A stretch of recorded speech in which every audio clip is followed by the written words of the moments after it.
So here I was, tied up in Johnny's basement, with memories of the last week replaying in my mind.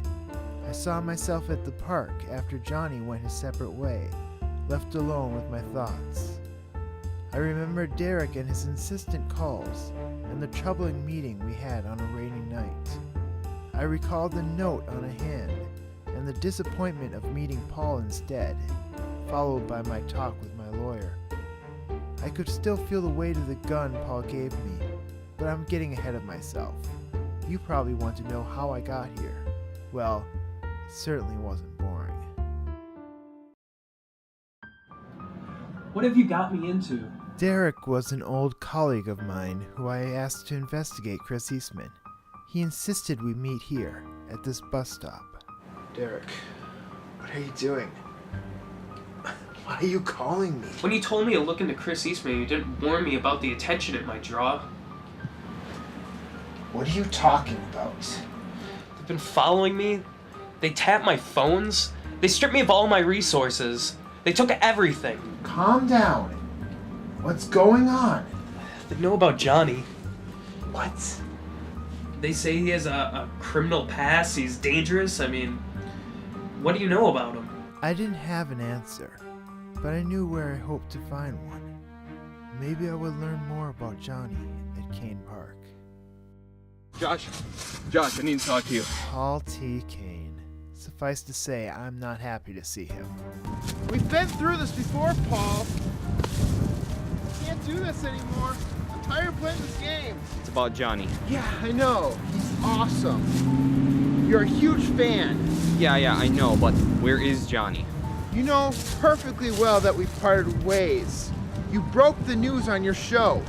So, you watch my podcasts? Yeah, I saw it once. Very clever, by the way, using your co-host's hands to draw me into this little trap. Thanks a lot for invading my privacy. We're both in the same business. Don't be a hypocrite. Yeah, well, neither one of us has shows anymore. I'm done.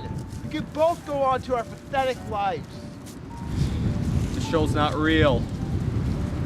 What are you talking about? The show is just a means of following around Jonny. Okay, now, that's just creepy. You wouldn't say that if you knew why. Then tell me. Johnny's a dangerous man. Yeah, I know. He killed Chris. That's not it. What? There's more. That's why I need your help. I didn't know what to do. I could only stare at the gun in my hand, contemplating my next move. There was only one place I could turn. Alright, if you want my advice, here it is. Nick Robotka, mobile lawyer. He's always on the move, slightly psychotic, and the only lawyer willing to take my case. Forget about the contract. From what you told me, the state of your show is the least of things that you should be concerned about right now. Sometimes you just need to know when to walk away, even if it's kind of hard to do. More importantly though, you should have consulted me before this whole show began.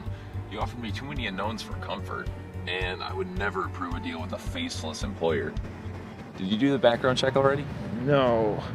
The employer did. That's a major mistake. You can't trust this unknown entity. Always do your own background checks. What's wrong with you, dude? Come on. You should have talked with me. After learning more about this Jonny person through your testimony, I have no doubt that the information is incomplete. What do I do now? In all honesty, I would set up a meeting with the employer face to face.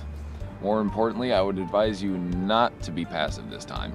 This isn't like the last case, which was an accident. You have to take action.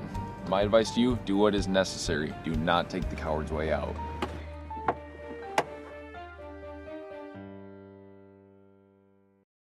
I don't quite remember what happened next. It's kind of a blur. I remember going down to meet the employer and being hit in the back of the head with a mug. I saw a glimpse of familiarity, and then it all went to black.